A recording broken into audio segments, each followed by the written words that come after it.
Yeah, I would say it's a mixed picture. There are some companies who are doing really well. They're providing the right kind of support, helplines perhaps, mental health support, training, entertainment packages.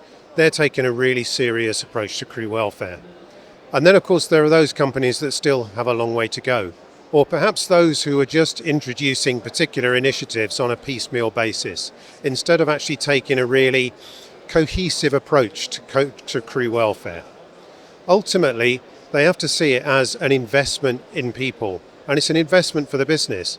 There is an ethical imperative here for crew welfare, but there's also a commercial imperative as well.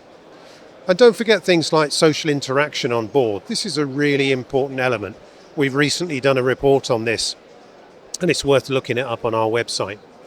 The fact is that what we hear from crews is that still bullying and harassment is there, fatigue, connectivity are still issues, and I think there's still work to be done in these areas.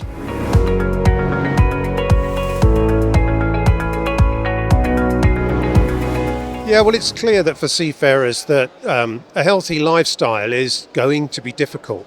The fact is that the kind of working patterns that they have, the lack of opportunities for exercise, even nutrition, they have to eat what's given to them. It's not as if they have much control over there. So it is an issue for them. I think what companies can do is engage in a really concerted campaign with seafarers to encourage them to think about their healthy lifestyle, not just on the vessel, but also at home as well. And think about things like perhaps some of the apps and watches that are available these days. Make it an incentive, provide them for your crew to get them really engaged in the whole issue of healthy lifestyle.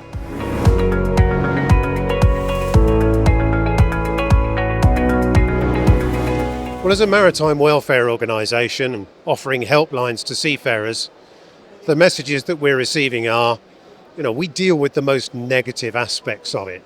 Piracy, detention, abandonment, mental health issues, people even feeling suicidal. And it's clear that seafaring is a really tough job.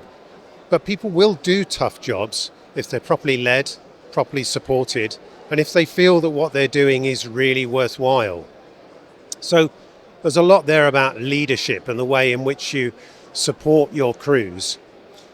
There are plenty of people who will say that actually it's a really good job and I'd like it, I enjoy it.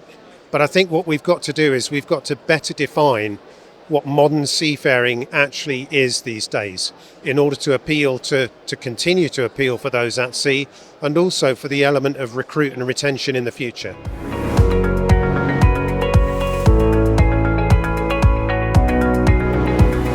Yes, there are. We were hearing from seafarers that actually the decarbonisation agenda, is a worry for them.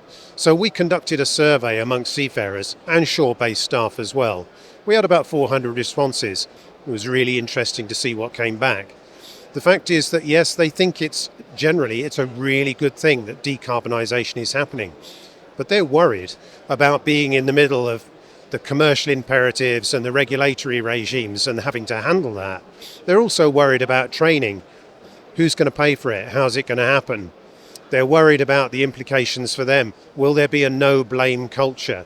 So yes, I think actually we should listen more to seafarers and what their view is and engage with them as partners. And I think the whole issue of technology, there is a very real risk here of techno-stress. We can bring in technology for people, but it needs to be a tool that's going to assist them. If it becomes something that is actually just a monster that they've got to feed, then that's a serious issue. And again, I think we've got to engage with seafarers on this.